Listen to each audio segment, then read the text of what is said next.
Porque nosotros estamos acostumbrados a pensar en marcos conceptuales y por lo tanto la comunicación social y la percepción puede ser teledirigida y guiada por quienes saben y controlan precisamente esos medios de comunicación. Por eso las encuestas que les voy a plantear esta tarde es ¿cuánta confianza tiene usted en el Poder Judicial? ¿De dónde saqué esta información? Bueno, ahí hay una página de internet, saqué pues la primera que encontré en internet, la saqué, la vi, la puse, ¿verdad? Incluso ahí cito la fuente para los que quieran saber de dónde obtuve la información. Y vean ustedes un comparativo de América Latina, donde si fijan Costa Rica, por aquí está Costa Rica, la gente tiene mucha confianza en la justicia en Costa Rica, pero vean ustedes en México, ¿qué tanta confianza tiene? ¿Mucha? ¿Poca o nada? ¿No sabe o no respondió? Y los que dicen que no tienen nada de confianza en la justicia andan sobre el 81% de los encuestados. Lamentablemente son personas que se dejan guiar por la percepción a priori que tiene todo ciudadano, a veces de los tribunales y de la justicia. No una percepción objetiva y clara, sino una percepción guiada por opiniones generalizadas, por cuestiones que la gente va transmitiendo de boca en boca, pero sin ningún sustento fáctico. Y esto es un problema que tenemos en la Administración de Justicia y que a través de los medios alternos de solución de controversias de la justicia restaurativa podemos mejorar estos índices y yo les voy a explicar cómo. Inclusive en temas de evaluación del porcentaje de confianza en la justicia, vean ustedes, México sale muy mal librado, otra vez Costa Rica sale muy bien librado, ¿verdad? Colombia sale bien librado, Chile sale bien librado, pero México va decreciendo, si se fijan de 2007, 2008, 2009, vamos en bajada. Es decir, la percepción de la justicia y su eficiencia en México es bastante negativa, bastante mala. ¿Cómo podemos hacer en los tribunales superiores de justicia para cambiar esta percepción? Bueno, la propuesta que traigo yo esta tarde y los esquemas que quiero comentar son precisamente los relacionados con los mecanismos alternativos de solución de controversias y la justicia restaurativa. En un modelo como el nuestro, de un sistema acusatorio, adversarial, oral, los que son jueces de control, los que son jueces de juicio oral, se darán cuenta que el sistema se satura y se satura mucho y hemos tenido problemas serios de saturación, salas de audiencia, uso de equipo, uso de espacios, el personal, el principio de inmediación que tiene que resolverlo todo el mismo juez y si lo cambian de adscripción interrumpe el dictado de su sentencia si lo conoce otro y allí podría haber una eventual violación a los principios reguladores del sistema. Bueno, y esto es así porque nuestro modelo está diseñado para que a juicio lleguen solamente las conductas relevantes, no el robo de 80 pesos y un celular obsoleto que vale 30 pesos, ¿verdad? Y que eso es lo que llegue a juicio. No, está llegando a juicio todo, lamentablemente, hasta el asunto del robo de 80 pesos. Lo que no debería estar llegando a juicio está llegando a juicio. ¿Y eso por qué es? Porque los mecanismos de solución de controversia aún no han penetrado en la confianza de la sociedad, porque el día que esto suceda, y esa es la labor que tenemos que empujar nosotros, verán ustedes cómo a juicio llegan solamente los asuntos altamente relevantes y lo demás se va recomponiendo a paso y medida en que la mediación, la justicia restaurativa, los acuerdos reparatorios prosperen. Esto es un modelo que no es mío, yo no lo hice, lo estoy citando acá abajo, pero es un modelo que se llama gradiente riesgo-amenaza. En este caso es un gradiente que analiza tres aspectos: la justicia restaurativa, mayormente restaurativa y parcialmente restaurativa. Y ven ustedes cómo con colores les pongo el círculo concéntrico donde todo confluye, donde la justicia restaurativa puede lograr a través de la acción social una serie de aspectos que nos van a permitir no solamente resolver el problema, sino restañar el tejido social dañado. Eso es lo importante, porque lo importante no solamente es corregir los efectos del delito, sino prevenir las causas y de ser posible evitarlas. Ese es el tema medular en la justicia restaurativa, evitarlas. Y esta presentación, que desde luego ya la dejé aquí para la Escuela Judicial, y el que esté interesado se la envío por correo también con muchísimo gusto, da cuenta de ese gradiente que nos permite establecer cuáles son los mecanismos óptimos. Entonces, en este esquema podemos ubicar dónde nos encontramos en este momento y vamos a ubicar si nuestro sistema realmente cumple con la expectativa de una justicia restaurativa o no lo hace.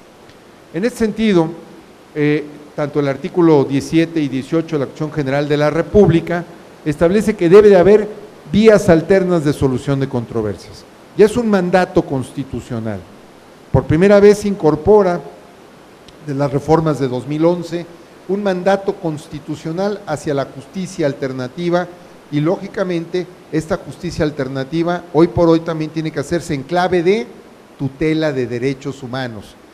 En 2011 también el esquema jurídico mexicano y los paradigmas de control de la regularidad constitucional han cambiado y hoy se construyen con base o en clave de derechos humanos, de tutela de los derechos humanos y los principios que establece el artículo 1 constitucional.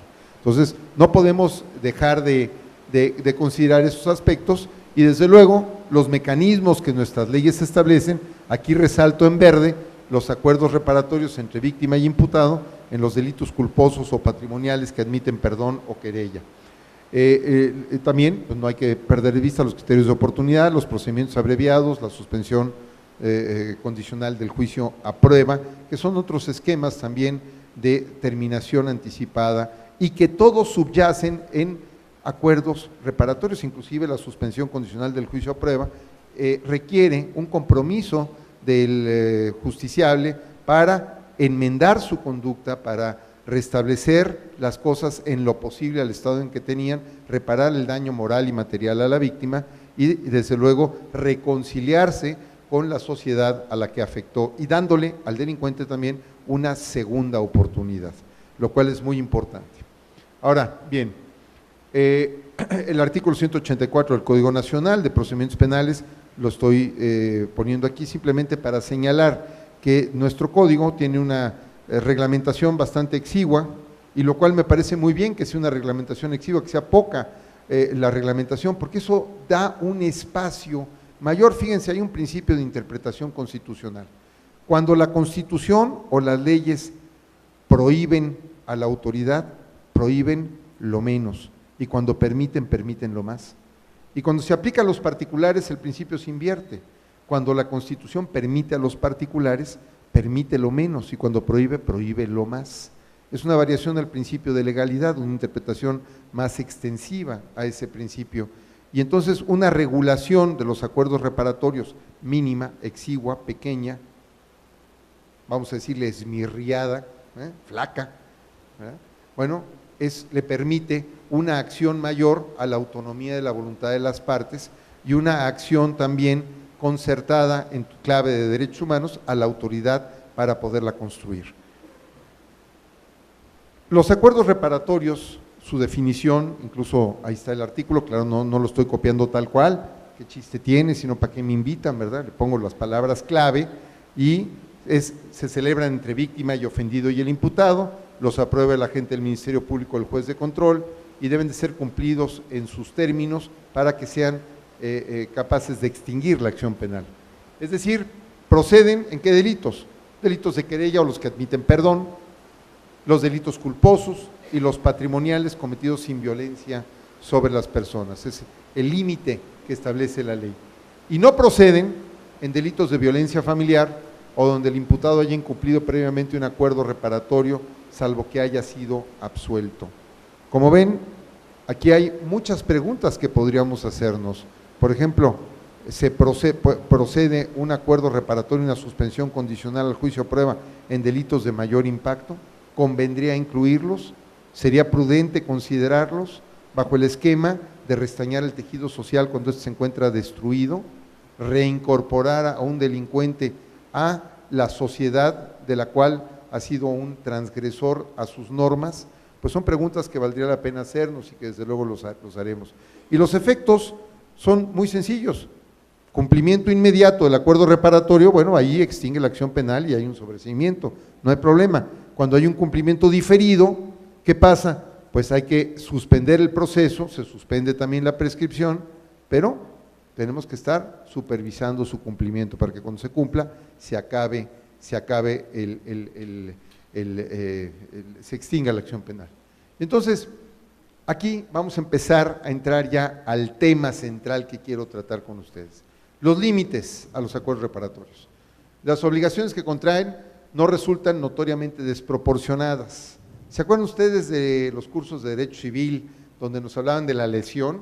El que se aproveche de la suma ignorancia, extrema miseria y notoria inexperiencia, híjole, verdaderamente estaba en el fregadaje ese pobre hombre, ¿no? Estaba apenas, yo creo que caminaba en 4 patas y no se podía erguir por mucho tiempo. Bueno, es que los adjetivos calificativos en derecho son muy inadecuados, porque una cosa es la miseria y otra cosa es la extrema miseria. ¿Qué es la extrema miseria? ¿Qué es la notoria inexperiencia y la suma ignorancia? ¿Verdad?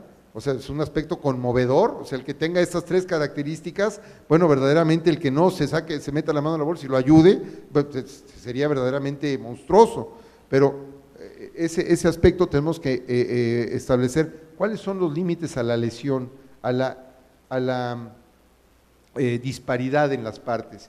Por eso la propuesta que yo les traigo es una propuesta muy concreta. Intervinientes en condiciones de igualdad para negociar. La asimetría de posiciones es lo que establece los criterios para aprobar o desaprobar los acuerdos reparatorios. Es decir, aquí todo está en señalar si hay asimetría o no hay asimetría, y si hay asimetría, el juez de control o el agente del Ministerio Público tienen que intervenir para tamizar, matizar, ponderar esa asimetría y evitar que haya violación a derechos humanos, precisamente por la asimetría de poder, ¿verdad? Precisamente por la asimetría de poder. Y que no haya intimidación, amenaza o coacción en estos casos, lo cual también es muy importante. Y desde luego implica también cuestiones de vicios de la voluntad, vamos para hablar en términos civiles, pero de vicios de la voluntad que afectan cualquier acuerdo posible. En ese momento vamos a entrar en una confrontación. Por un lado tenemos la autonomía de la voluntad, y entonces si hay un acuerdo reparatorio, ese acuerdo es un pacto entre las partes, ¿no? Y recuerden ustedes el famoso apotegma latino, pacta sunt servanda, ¿no? Los pactos deben ser cumplidos, deben ser honrados, ¿verdad? Pero luego te dicen, rebus sic, si las cosas siguen como están, ¿verdad? Eso es, si no hay una alteración a los vicios de la voluntad.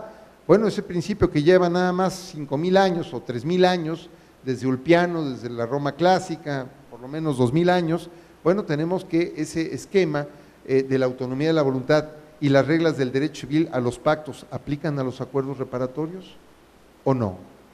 Pero por otro lado tenemos la igualdad y la no discriminación, que deben ser el parámetro que confronta a esos acuerdos. En ocasiones la gente no busca dinero, sino busca incluso hasta una disculpa pública.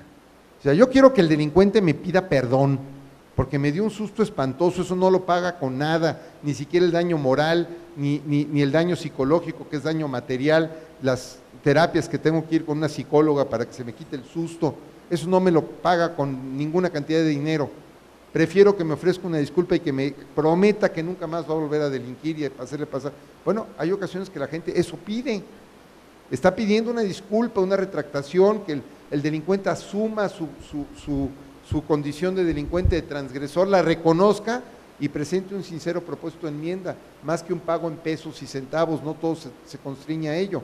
Y entonces, ¿hasta dónde debe de ser? Y la víctima puede decir, sí, pero quiero que de rodillas me pidas perdón, ¿verdad? De rodillas me pidas perdón. Bueno, pues eso va contra la dignidad y la discriminación de las personas. Esos son los temas que vamos a analizar enseguida. Por lo mismo, aquí va a existir como les pongo aquí, una posible colisión de derechos humanos, Entonces, en los acuerdos reparatorios vamos a encontrar eventuales, posibles, contingentes, conflictos de derechos humanos. Y por lo tanto tenemos que establecer mecanismos, procedimientos, principios que nos permitan legítimamente construir acuerdos reparatorios que pasen cualquier tamiz, el escrutinio no solo judicial, sino inclusive del Poder Judicial de la Federación, del juicio de amparo, inclusive aspectos contundentes sociales que van a legitimar o deslegitimar estos procedimientos. En este orden de ideas, les comento que reconocer la vigencia de los derechos humanos en las relaciones entre los particulares. ¿Qué alcance debe tener la gente del Ministerio Público, el juez de control, al analizar, aprobar y considerar acuerdos reparatorios? Bueno, ¿en qué incide los derechos humanos en relaciones entre particulares? Bueno, sin duda, muy amplia la esfera de acción. Primero, su eficacia es matizada y el alcance tendrá que ser graduado, modulado en cada caso, caso por caso, ¿verdad? Atendiendo al peso relativo de los derechos o intereses que estén en colisión. No podemos establecer categorías generales, sino que tenemos que establecer resolución casuística, caso por caso. Y eso nos lleva a una técnica jurídica que se llama escrutinio estricto, a diferencia del escrutinio ampliado o difuso. También los derechos humanos se enfrentan a límites específicos derivados de los principios estructurales del derecho privado. Es decir, en materia de pactos, por ejemplo, será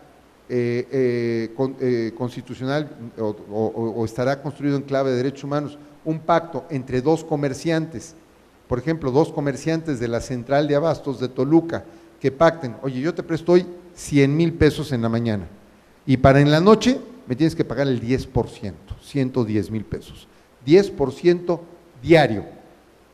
¿Sería eso contrario a derechos humanos? ¿Sí? Aquí en la primera fila tenemos una voluntaria que me dice que sí.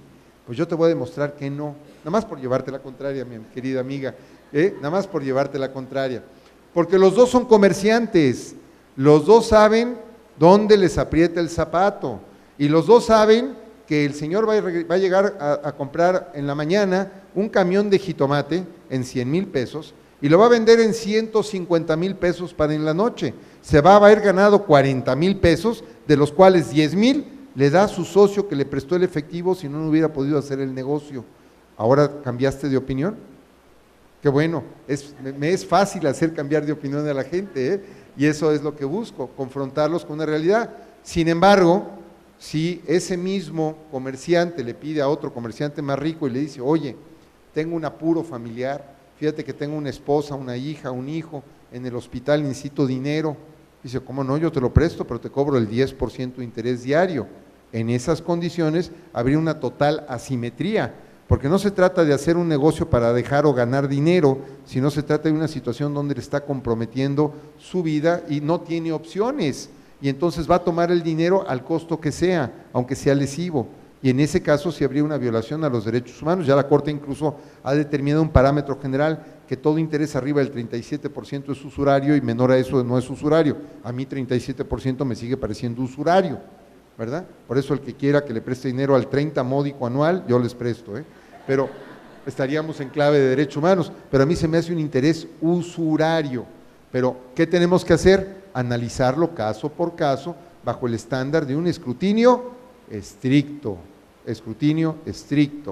Bien, entonces tenemos que encontrar ese equilibrio entre los derechos humanos y el principio de la autonomía de la voluntad, porque no todos los acuerdos entre particulares pueden ser válidos, donde hay que tomar una serie de principios o criterios para ver cuándo hay asimetría y cuándo hay equidad. Y lo que voy a tratar de hacer es darles esos criterios. Bien, entonces vamos al extremo contrario, vamos a eliminar la autonomía de la voluntad y que sea lo que los jueces y los agentes del Ministerio Público digan. Pues no, no se trata de eso, porque a lo mejor un agente del Ministerio Público insiste en que una reparación del daño material o moral va a ser una cantidad de dinero y lo que la víctima quiere es una disculpa pública. Lo que la víctima quiere es que la persona tome un curso para evitar o se someta a un tratamiento para evitar el alcoholismo, la drogadicción, o que ese hombre haga trabajo comunitario y limpie y barre las calles de su colonia, que es la que está afectada y llena de vagos. Bueno, eso a lo mejor cambia en función de la naturaleza del caso a caso. Entonces tenemos que ser muy cuidadosos en eso, no se trata tampoco de cambiar. Si bien es cierto que la autonomía de la voluntad encuentra sustento en muchos principios constitucionales, también lo es que esos principios constitucionales están atemperados por el respeto y la tutela de los derechos humanos que toda autoridad debe tener. Inclusive, ¿deben los particulares asumir la función de tutela de los derechos humanos? Yo sostengo que sí, aunque no seamos autoridades, debemos de actuar en tutela de derechos humanos. Decían incluso lo decía Cicerón, ¿quién es un hombre justo? Y citando Ulpiano decía, aquel que le da a cada quien lo suyo, que hace lo que debe y cumple con su deber, y que no daña a nadie. Entonces, eso es un hombre justo. Y también dar a cada quien lo suyo es la contraparte de quitar a cada quien lo que no le corresponde. Y eso es una contrapartida de ese principio romano. Entonces, vamos a ver, ¿cuáles son las limitaciones de esa libertad de acuerdo, libertad de concertación, de contratación o celebración de convenio? Sin duda, la interacción de valores superiores del orden jurídico, que son los que establece nuestra Constitución en el artículo 1 y los principios tutelares de los derechos humanos, primera limitación. Segunda limitación, el orden público o las buenas costumbres. Tercera limitación, por razón de desequilibrio o asimetría entre las partes que están interactuando para construir un acuerdo reparatorio. Son los tres parámetros que debemos de recordar y por favor ténganlos presentes para que hagamos un pequeño ejercicio enseguida. Ahora bien, les voy a platicar de un caso nuevo y cómo surgió, y un principio de interpretación en clave de derechos humanos que hoy se está, difundiendo de manera muy extensiva. Se llama el principio de fuerza expansiva de los derechos humanos o las categorías sospechosas. ¿Y qué son esas categorías sospechosas? Esa expansividad de los derechos humanos implica que cuando estemos en presencia de categorías sospechosas, pues los principios clásicos de interpretación del derecho tienen que variar, tienen que alterarse, tienen que convertirse. Y en consecuencia, tendremos que ser muy cuidadosos manejando esas categorías sospechosas que enseguida les voy a decir cuáles son, ¿verdad? Entonces, esa expansividad de los derechos humanos tiende, primero, preservar la dignidad humana y segundo, preservar los derechos y las libertades de las personas. Esa es la esencia de la fuerza expansiva de los derechos humanos. Ahora bien, ¿cuáles son esas categorías sospechosas? Vean ustedes. En México está prohibida la esclavitud. Cualquier acción de esclavitud o servidumbre, le hace la ley de trata de personas o cualquiera de los tipos penales que impliquen esclavitud, sumisión, vasallaje, servidumbre, en cualquiera de sus variaciones.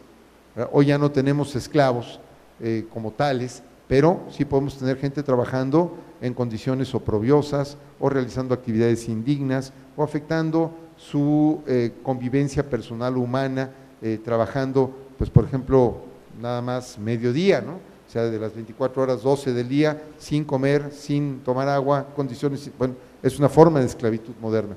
Pero aquí vienen las categorías sospechosas que están establecidas por el último párrafo del artículo 1 de la Constitución, que son, como dice el dicho, ni son todas las que están, ni están todas las que son, ¿verdad? Porque al final nos deja abierto el artículo, la categoría. Pero, por ejemplo, origen étnico o nacional.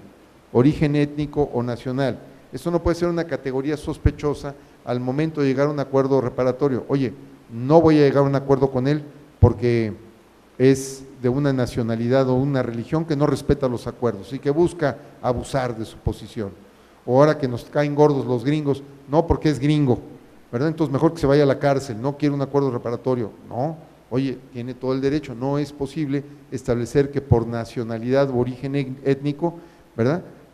O porque sea indígena o porque tenga alguna particularidad especial, no se puede establecer un criterio diferenciado. Género, mujeres, hombres, y ahora pues la preferencia sexual variada, que también no podemos distinguir ni establecer categorías restrictivas. Edad, discapacidades, condición social, condiciones de salud, religión, opiniones, preferencias sexuales, estado civil,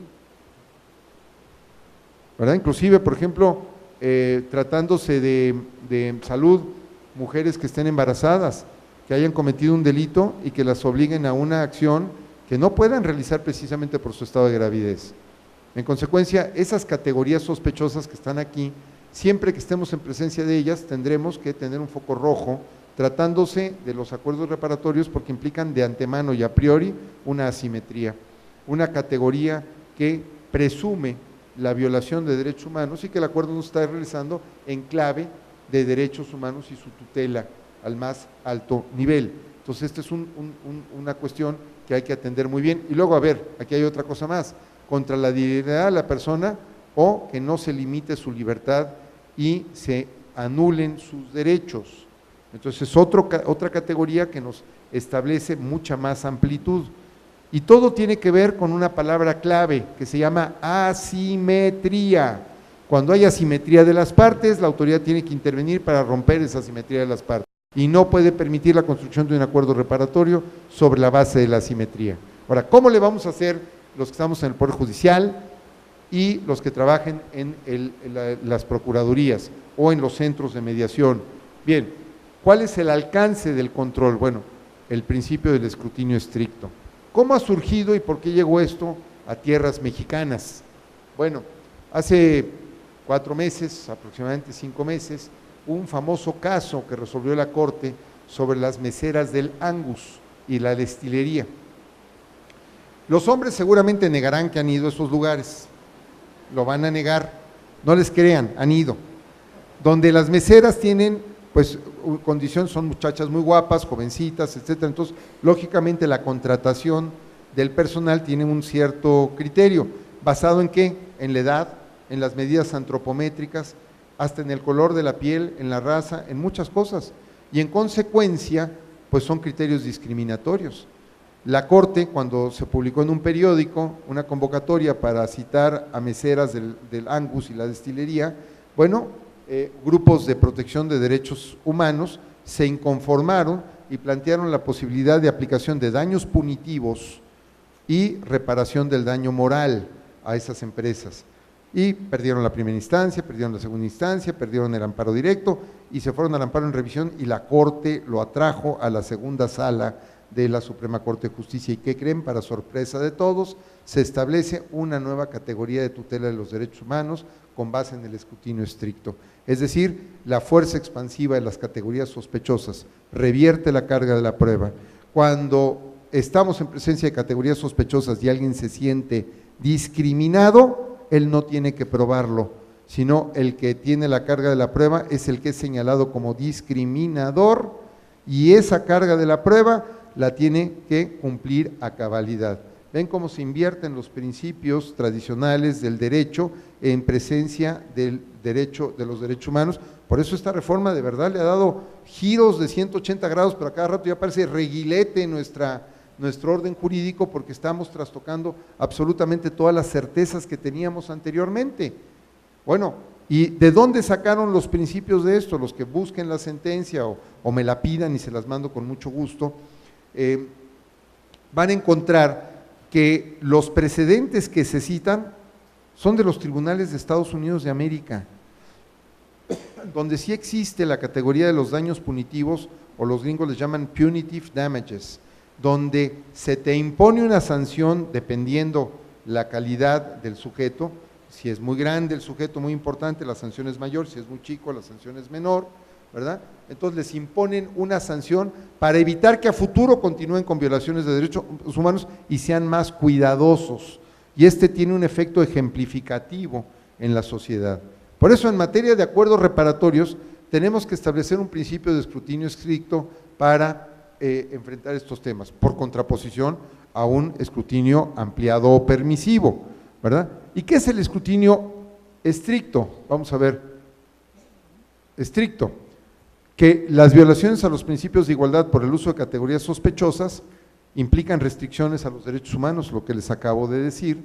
Cuando la Constitución limite esos aspectos o estemos en presencia de categorías sospechosas, se invierten las cargas de la prueba. La carga de la prueba le toca al que es señalado como discriminador y no al discriminado. Entonces, si están en presencia de un acuerdo reparatorio y una de las personas dice, no, es que este va a abusar de mí, está abusando de mí, no tengo confianza, ¿a quién tienen que tutelar? A él, no al otro, porque estamos en presencia de una categoría sospechosa y en una asimetría.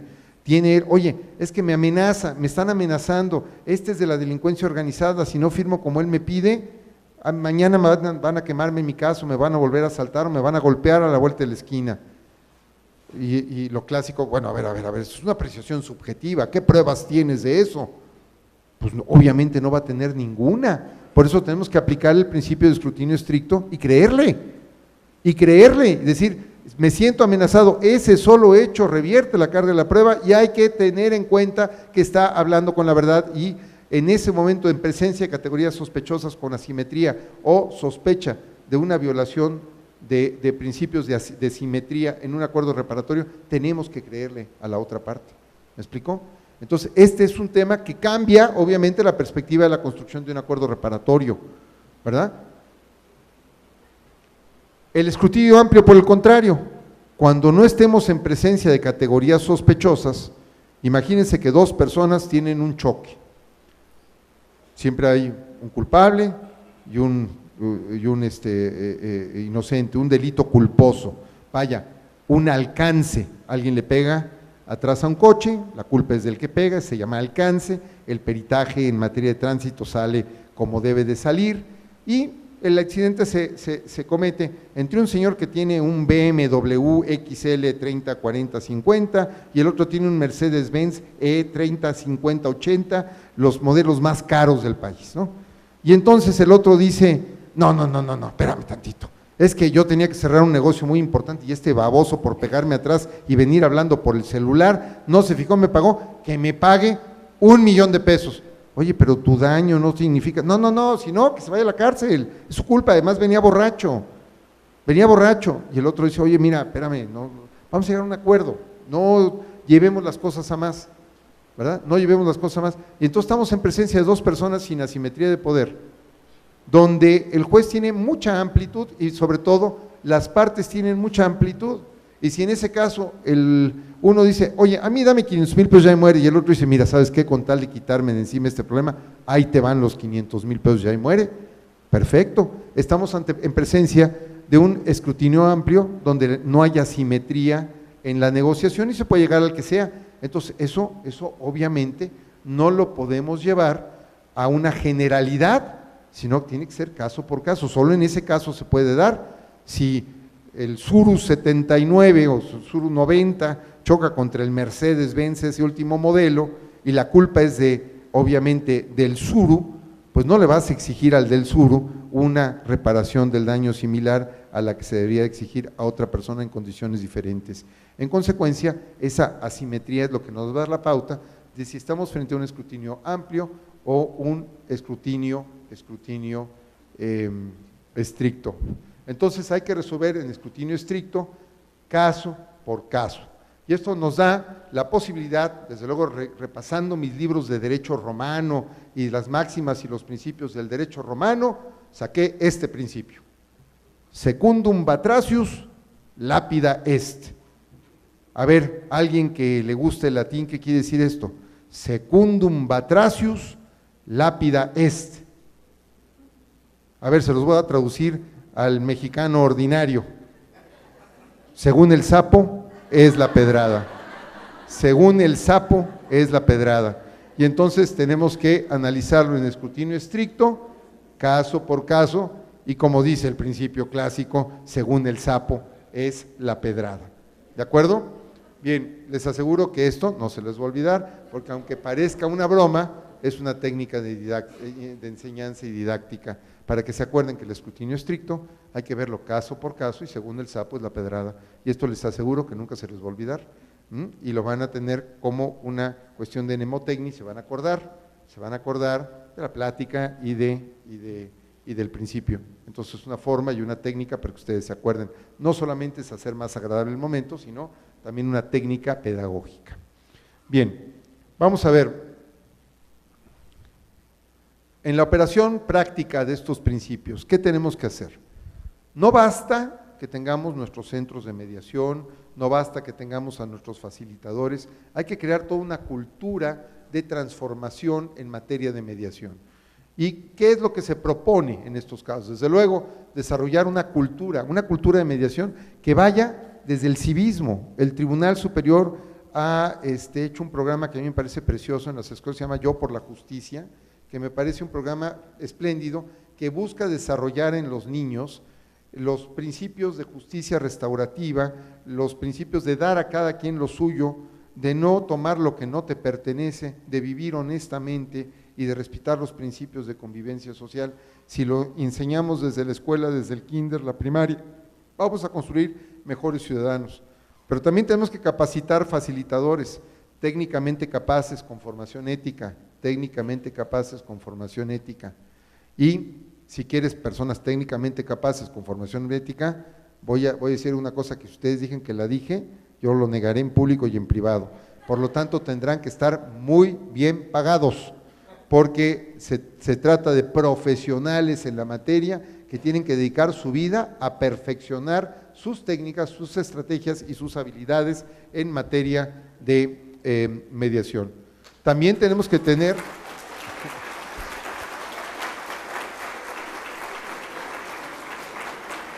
También tenemos que tener instalaciones adecuadas, porque no se puede llegar a un acuerdo reparatorio y construir y restablecer el tejido social en instalaciones que no sean dignas. No se requiere lujo, pero sí se requiere instalaciones dignas y adecuadas. Se hace un esfuerzo, se debe hacer un esfuerzo. Todos los gobiernos de los estados y la federación tienen que hacer un esfuerzo por establecer estas condiciones de dignificación. Y desde luego las condiciones del modelo que yo sugiero. Primero, generar condiciones óptimas. El mediador construye puentes de comunicación entre las partes, puentes. Recuerden que en un acuerdo reparatorio y en una mediación, el mediador es un facilitador. Él tiende las bases, pero los que llegan a un acuerdo son las partes. Entonces hay que facilitar que las partes tengan un acuerdo. Por ejemplo, en una ocasión cuando llegan personas muy violentas, oiga, es que yo no estoy de acuerdo con esto. Si uno le empieza a rebatir, el asunto crece. Entonces lo único que tiene que decir uno es, tiene usted toda la razón, tiene usted toda la razón. Y en ese momento le quitas la bandera de negociación y empiezas a construir la mediación sobre tu base, sobre tu experiencia y sobre las técnicas que conozcas. Nunca discutir, esto yo lo aprendí desde luego con mi esposa, ¿verdad? Mi esposa no me regaña, me orienta, entonces yo cuando llego a la casa sé que me porté mal y me empieza a regañar, le digo, mi amor, tienes razón. Ya a partir de ahí ya le quité la bandera, ya no voy a pelear con ella, me voy a someter. Y entonces el esquema del mediador experimentado tiene que ser en ese mismo sentido. Mediar aproxima, equilibra, facilita. La construcción de acuerdos reparatorios, inclusive las habilidades del juez de control, del agente del Ministerio Público, deben de ser sobre la base de aproximar, equilibrar, evitar romper asimetrías y facilitar. Se trata de la fórmula ganar, ganar, no la fórmula suma cero. Todo lo quiere ganar una persona y el otro perderlo todo, eso se llama suma cero, porque el otro a su vez quiere ganarlo todo y no perder nada. Entonces si suman las dos posiciones se llama posición de suma cero. Es lo que está haciendo, por ejemplo, el pesado de Donald Trump, tratando de presionar bajo un esquema de suma cero. Lo que no se da cuenta que los diplomáticos mexicanos y los negociadores mexicanos son mucho más hábiles que él y su equipo. Entonces subestiman a los mexicanos son muy buenos negociadores, muy buenos negociadores. Entonces el señor quiere presionar para ponernos en una condición de negociación bajo el principio de suma cero, cuando nosotros estamos haciendo un quid pro quo, doy para que des y equilibrar las partes. Las dos técnicas se enfrentan, pero lo están haciendo bien los mexicanos. Las partes son las que construyen el acuerdo, no el mediador. No trate el mediador de convencer a la otra parte de lo que debe de hacer, sino que debe de facilitar el entendimiento entre las partes y evitar las asimetrías, desde luego, y conciliar con base en el respeto y las diferencias, muy importante, el respeto y las diferencias.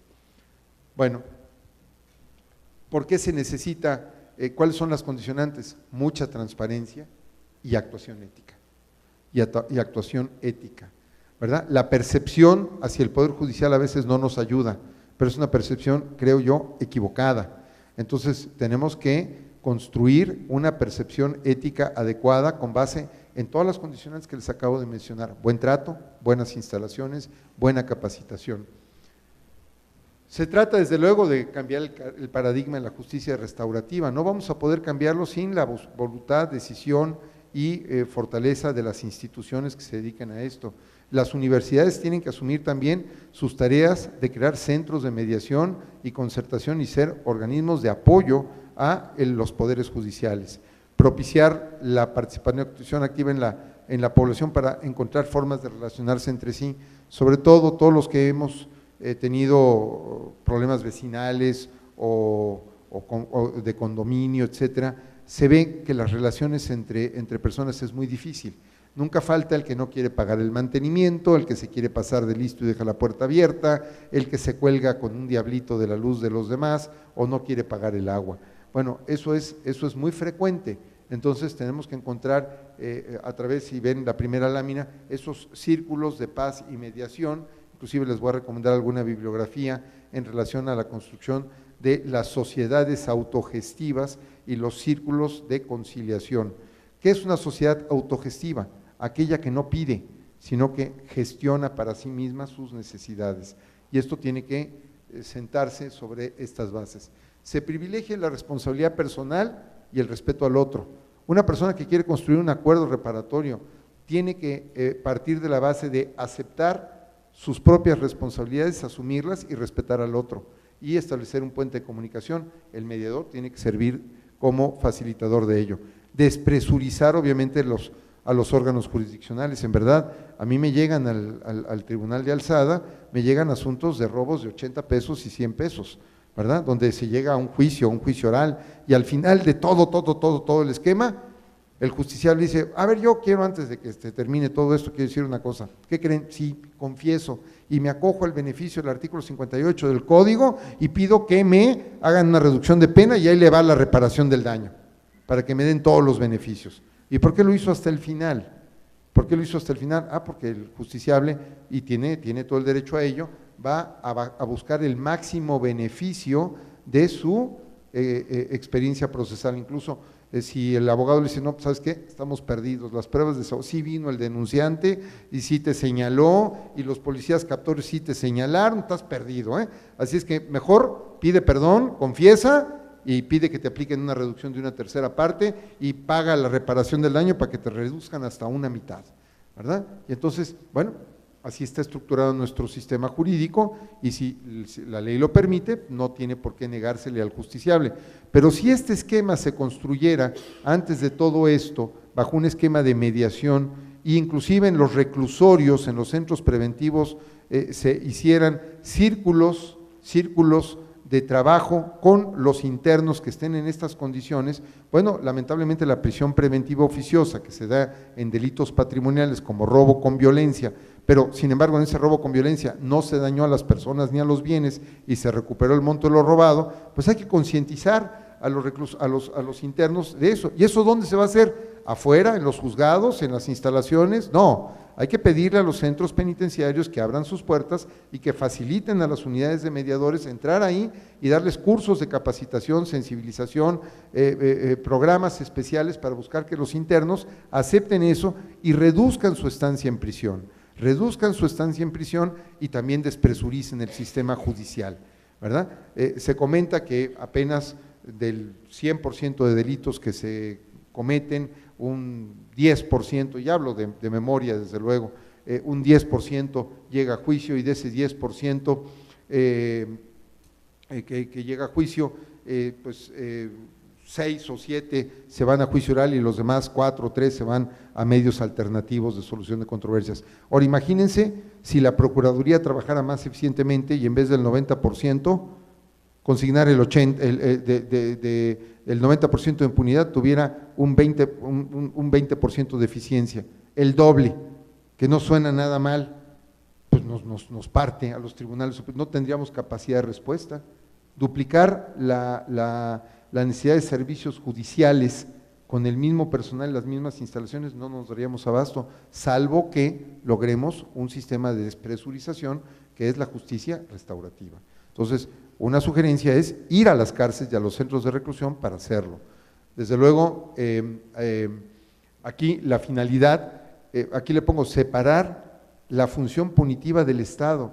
Es muy importante que el Estado solamente sancione en los casos verdaderamente graves, no en casos de delincuencia menor, sino que en los casos verdaderamente graves, y se establezcan medidas preventivas, reparadoras, para evitar que el derecho sancionador sea la regla y no la excepción.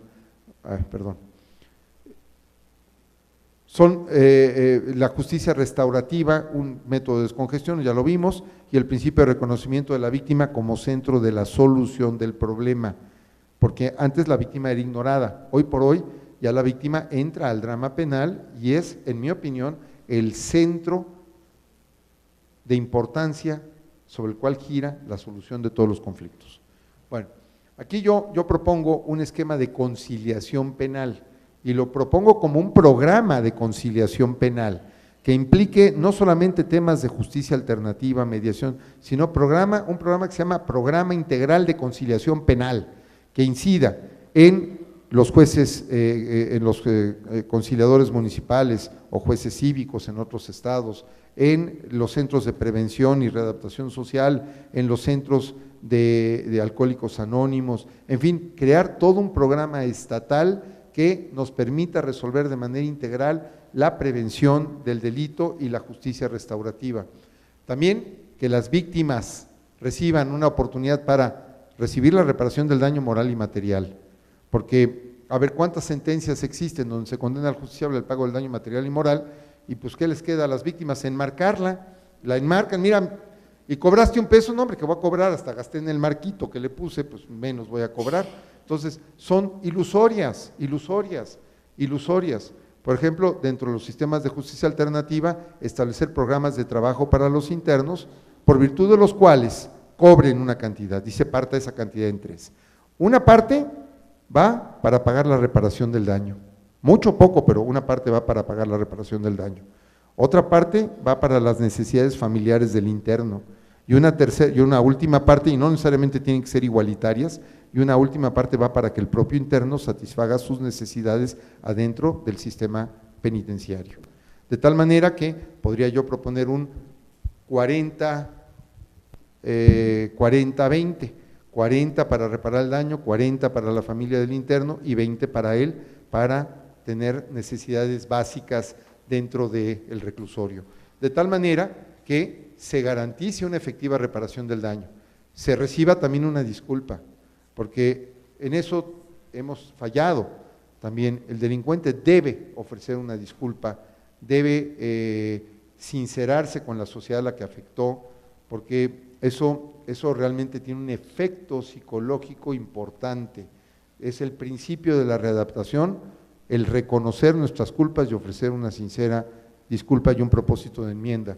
Restaurar en su caso una relación con el delincuente y lo que le pongo aquí, llegar al cierre. Para mí que es llegar al cierre, que realmente se restablezcan los desequilibrios de una sociedad dañada, de un tejido social dañado. Y vamos a lo mismo, al delincuente, ¿qué le debemos de dar de oportunidad? Reconocer su responsabilidad del delito y entender sus efectos.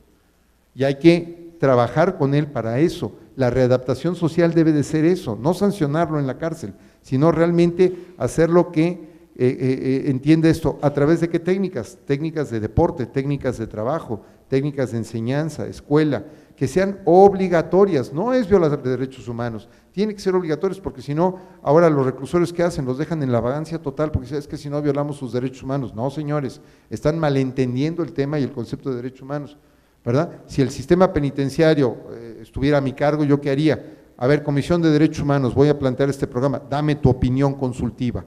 ¿Se viola o no se violan derechos humanos? Ah, que no, muy bien, ya tengo yo un respaldo de cómo actuar en este caso. Es una cuestión, una consulta a derechos humanos y es perfectamente válida.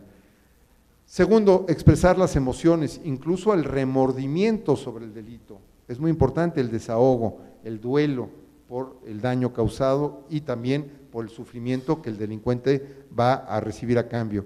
Recibir apoyo para reparar los daños causados, los programas estos que les comento, de trabajo en reclusión.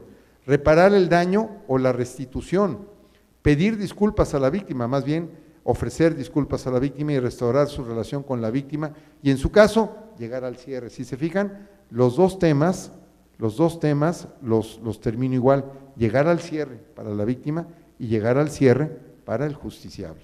En los dos cierro el círculo de la misma manera. En consecuencia, estimados compañeros, auditorio, si buscas, como les pongo aquí, resultados distintos, no hay que hacer siempre lo mismo, hay que cambiar. Muchas gracias por su atención.